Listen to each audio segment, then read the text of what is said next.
Bakit nga ba napili si Jinwoo ng system? At sino ang pumili sa kanya upang bigyan ng napakalakas na kapangyarihan? Dahil sa episode na ito ay masasaksihan natin kung saan nagsimula ang kapangyarihan ni Song Jinwoo. Matapos magpakilala kay Jinwoo ang architect na siya ang creator mismo ng system, lumipat ang eksena sa labas ng gate. Dumating na ang head ng monitoring department na si Wo Jinchul at nagdala ng 7 elite hunter ng Hunter Association. Ngunit nang papalapit pa lamang si Jinchul sa gate, naramdaman niya kaagad ang nakakatakot na magic na nasa loob ng gate na parang may reaper na handa siyang pugutan ng ulo. Inimungkahi ni Jinchul sa staff na magtawag ng S-rank hunter for backup, kaya tinanong niya kung mayroong major guild na naka-standby na handang mag-participate sa raid. Tugon ng kanyang tauhan na handa na daw mag-participate si Choi Jong-in at Cha Hae-in ng Hunter Guild. Pagkatapos, lumipat ang eksena kay Jinwoo. Biglang umikot ang 6 na pakpak ng architect at nag-turn into 6 arms. At tinalo pa si Ryumin Sukuna sa dami ng kanyang braso in total of 8 arms. Nagulat si Jinwoo sa kanyang nakita ngunit hindi niya napansin ang biglaang pagkawala nito dahil kaagad itong nagdash sa kanyang harapan at nag-unleash ng suntok gamit ang 3 kamao. Sinubukan ni Jinwoo na mag-cover ngunit masyado itong malakas at dalawa lang ang kanyang braso laban sa 3 kamao. Kaya tumalsik ng napakalayo ang ating bida sa sobrang lakas ng suntok at bumangga ito sa pader. Ininda ni Jinwoo ang sakit ngunit mas pinili niyang muling gumalaw dahil muli itong nag-follow up ng atake subalit mas mabilis talaga ang architect dahil nakahabol pa rin ito sa kanya. Nagulat ang architect dahil hindi tumama ang kanyang mga pinakawalang suntok, sa halip nakikita niyang tinatapik lang ito ni Jinwoo habang galit na itong nakatitig sa kanya. Na-amaze ang architect dahil lumampas ang kanyang expectation kay Jinwoo at makikitang tumama ang kanyang suntok sa mukha ng ating bida, subalit pilit nitong makabalik kahit dumudugo ang mukha nito para lang makapag-counter sa kanya. Tumama ang suntok ni Jinwoo direkta sa mukha mismo ng architect, kaya napaatras muna ito at makikitang basag ang mukha sa lakas ng suntok ni Jinwoo. Sinabi ng architect na hindi niya akalaing mapapalaban siya ng ganito kahirap sa isang tao lamang sa haba ng panahon na siya ay nabubuhay. Samantalang si Jinwoo napansin niyang may tumagas na dugo habang tinitingnan niya ang kalaban, kaya napahigop ito ng hangin at naisip niyang alam ng kalaban kung gaano siya kalakas ngayon since in-invite siya nito nung umabot siya sa level 100, kaya alam niya na makakaya niya itong talunin. Sinabi ni Jinwoo hindi pa rin daw sinasagot ng architect ang kanyang tanong kung bakit ginawa nito ang system, bakit siya pinili upang maging player, at ano ang pwedeng mangyari sa buong mundo. Wika ng architect habang pasalakay na siya towards Jinwoo, naunawaan daw niya ang sinabi ni Jinwoo. Nag-aalala ito na baka hindi na makakakuha ng sagot sa kanyang mga katanungan pagkatapos ng final test kung ang creator ng system ay patay na. Umiwas si Jinwoo sa pagsalakay ng architect dahil nasa disadvantage siya kapag close combat fight ang labanan. Kaya ginamit niya ang commander authority laban sa architect. Ngunit mayroon din palang skills ang architect na same kay Jinwoo, kaya nag-clash ang kanilang commander authority at nagkaroon ito ng malakas na impact. Kaya napagtanto ng ating bida na kahit long range attack, useless pa rin against sa kalaban niya. Sinabi ng architect na hindi daw importante kung mapapatay daw siya ni Jinwoo o hindi, dahil ang mga sagot sa mga katanungan ng ating bida ay nakadecide na pagkatapos ng final test, since ang lahat ay kanya nang idinisenyo. Habang ginamit nito ang commander authority upang kunin ang mga weapon. Tinanong ni Jinwoo kung paano pinlano ng architect ang lahat ng ito at kung bakit siya nabigyan ng ganitong klaseng kapangyarihan. Sagot ng architect, hindi siya ang pumili kay Jinwoo. Salip against siya sa ideyang ito. Isa lang daw siyang designer ng player na kayang i-level up ng system at ang kanyang mga i-design daw ay napaka-perpekto. Naisip ni Jinwoo, wala na siyang oras, kaya wala siyang choice kundi makipagsabayan for close combat attack. Tumala ng architect at inatake siya nito, habang ang ating bida ay iniwasan muna ang atake ng kalaban saka na sumalakay for close combat fight. Inatake si Jinwoo ng architect gamit ang 8 weapon na hawak nito at naramdaman ng ating bida na mayroong kakaibang nangyari sa kanya. Ang kanyang senses ay mas lalong tumatalas habang pasimpleng iniiwasan ang mga atake ng kalaban at nakapag-counter ng slashing attacks towards architect.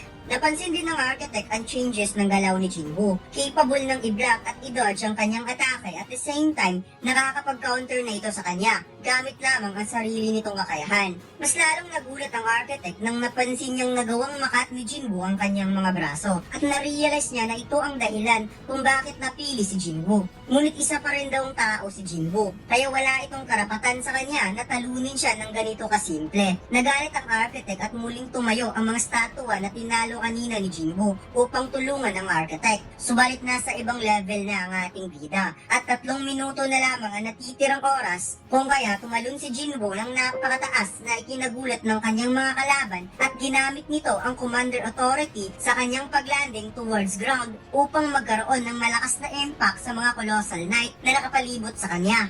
Kaagad sumalakay si Jinwoo at nagsagawa ng napakaraming atake at napansin ng architect na naputulan na naman siya ng 2 braso. Muntik nang nahagip si Jinwoo sa espada ng architect kaya napaatras muna ang ating bida. Ngunit napansin niyang bumangga siya sa isang shield at naaalala niya ang colossal knight na ito na siyang pumutol sa kanyang binti nang huli siyang nandito. Kaya kaagad binasag ng ating bida ang ulo ng colossal knight. 2 minuto na lamang ang naiwang oras at ang 8 braso ay nagawa ng makat ni Jinwoo kaya kusang sumuko ang architect at sinabing natalo na siya sa laban.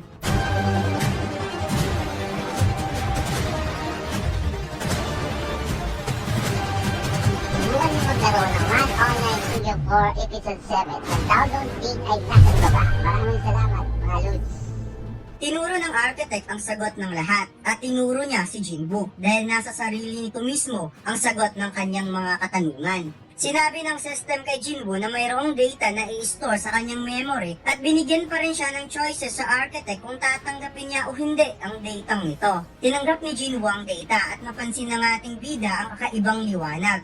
Napasok si Jinwoo sa kanyang sariling memorya at nakita niya ang isang malawak na lugar kung saan libu-libong beast monster ang kanyang nakita na nagmamarcha na parang mayroon itong pupuntahan. Napansin ni Jinwoo na parang may tinitingnan ng mga beast monster sa itaas, mga purple na kalangitan na parang gate at na-realize niyang ang lugar na ito ay hindi planet Earth. Nakita ni Jinwoo ang iba't ibang klaseng monster, ice elves, goblin, high orcs, giants at iba pa. At kapag ang mga ito daw ay napunta sa mundo ng mga tao, siguradong walang laban ng humanity at magkakaroon ng catastrophic destruction. Subalit ang kalaban nila ngayon ay hindi mga tao, sa halip ang kanilang mortal na kaaway at makikitang lumabas ang napakaraming silver angel soldier upang harapin ang hindi mabilang na beast monster. Wika ng ating bida kung ano man ang mangyayari sa puntong ito, sana malalaman niya kaagad ang sagot ng kanyang katanungan. Naunawaan ni Jinwoo ang event na ito ay isang matinding war. Nagtipon-tipon ang lahat ng mga monster upang kalabanin ang hindi mabilang na silver soldier. At wala siyang ibang narinig sa moment na ito kundi ang ingay ng weapon at sigaw ng mga namamatay na monster. Dumalak ang dugo sa buong battlefield at ang hiyaw ng tagumpay sana ng mga monster ay naging sigaw at daing ng paghihirap. Masyadong malakas sa mga silver soldier, kaya naging dominante ito sa laban at nagawa nitong matalo ang mga beast monster. Subalit ang kalamangan ng kanilang laban ay unti-unting nahinto nang dumating ang nag-iisang monarch. Nagsagawa ng shadow extraction ng monarch at binigas ang salitang arise na may kasamang skills monarch of domain na ikinagulat ni Jinwoo nang nakita niya ang same ability na pinoposes niya at na-realize niya na ito ang nag-iisang monarch of shadow. Nag-turn into Shadow Soldier ang lahat ng Beast Monster kanina sa pagdating ng Shadow Monarch, sakay ang kanyang kabayo. Ang mga Beast Monster kanina na kinalaban ng mga Silver Soldier ay isa palang sakripisyo. Subalit ito ang sakripisyo na hindi nagtatapos. Dahil sa pagbalik ng mga Beast Monster into Shadow Soldier, sila ang mga Army of the Dead na hindi namamatay o tinatawag na immortality. Nakita ni Jinwoo ang Shadow Monarch na kaya nitong magsama ng napakaraming shadow at wala daw siya sa kalingkingan nito. Muling nagsimula ang matinding laban sa pagitan ng Shadow Soldier at Silver Soldier. Ang naging dominante kanina ng mga Silver Soldier ay walang kahirap-hirap na pinatay ng mga Shadow Soldier. Sa pagdating ng nag-iisang individual, ang buong laban ay nagbago at makikitang in just a single slash ng Shadow Monarch, walang kahirap-hirap na pinatay ang hindi mabilang na Silver Soldier.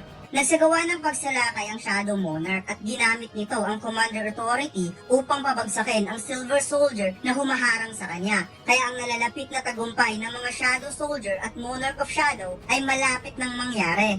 Lumipat ang eksena sa Parthenon Temple. Nakapasok na si Jinchul sa loob ng dungeon kasama ang Hunter Guild. Naramdaman ni Choi Jong-in ang matinding mana sa loob ng pintuan at ayon kay Cha Hae-in ang manang ito ay hindi galing kay Song Jin-woo. Narinig lang ni Cha Hae-in ang rumors patungkol sa double dungeon at ngayon ay masasaksihan na niya at ito pala ay totoo. Kaya tutulong siya dahil malaki ang kanyang utang na loob kay Song Jin-woo. Naalala ni Jinchul na sinabi ni Jinwoo sa kanya na hindi siya ang nag-clear ng double dungeon. Ngunit ang pinagtataka niya bakit bumalik si Jinwoo sa lugar na ito. Binuksan ni Choi Jong-in ang pintuan at nagulat siya sa kanyang nakita, mga basag na statua at grabe ang nangyaring damage sa buong lugar. At napansin din ni Jinchul na totoo ang nasa report sa loob ng double dungeon. Nagulat ang lahat nang may biglang nagsalita sa gilid at sinabing wala siyang inimbitang tao sa loob at mukhang isa daw itong kakaibang sorpresa at makikitang unti-unti nang nagje-generate ang pakpak at braso ng architect. Nagulat ang mga A-rank hunter ng Hunter Guild kung totoo nga ba talagang nagsalita ang isang monster at kaya nitong makipag-usap sa isang tao. Sagot ng architect na tumahimik silang lahat dahil natutulog ang king.